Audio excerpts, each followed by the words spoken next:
Let's head back to the voicemail of Truth and Reason.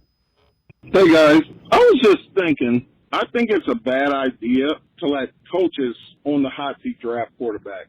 For instance, Chicago. A coach was on the hot seat when they drafted Justin Fields and it turned out badly. Now they have a coach on the hot seat. He drafted Caleb Williams and it's not really turning out well. I think that if the Browns are going to draft a quarterback in the first round, they either need to be firmly behind Kevin Stefanski for the next at least 2 years, or they need to let the new head coach draft a quarterback in the first round, because I think it does a lot of damage to quarterbacks in the first round when they are drafted by a lame duck coach and then the incoming coach might not actually want that quarterback.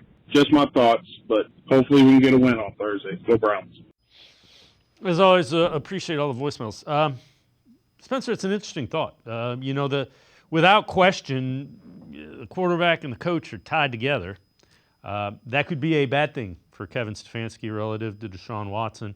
The Caleb Williams is a little different than the Justin Fields, but I get the point.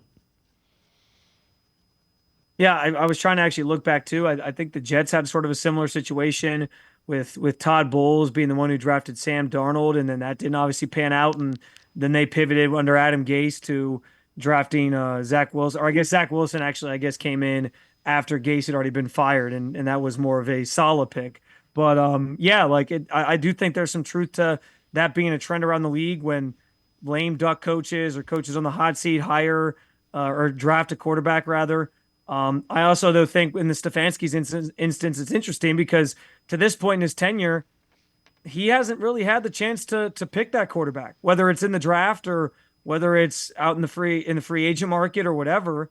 I think they continue to say that it was a group effort in sort of recruiting Deshaun Watson to come here, but given how it's panned out, I can't fully imagine that Kevin Stefanski, felt that he was the best fit for his system, especially when he had to change his system.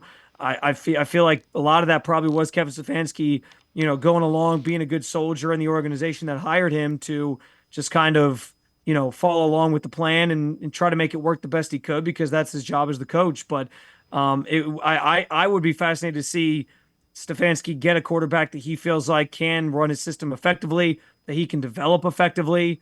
Who that is in this class, I guess, kind of remains to be seen. But he hasn't had that opportunity yet, and you wonder if that maybe buys him a little more time if he were to get a rookie quarterback to see if he can really do something with him in the next 2 years. But I think the caller's point is sound that you just never know with coaches who are going into sort of a weird year where there's some potential for them to get fired and the pressure's kind of on. And they got to win immediately. If that quarterback doesn't perform, you're putting a lot of weight in that quarterback playing well and proving you right almost immediately, and that's not always the case in the NFL.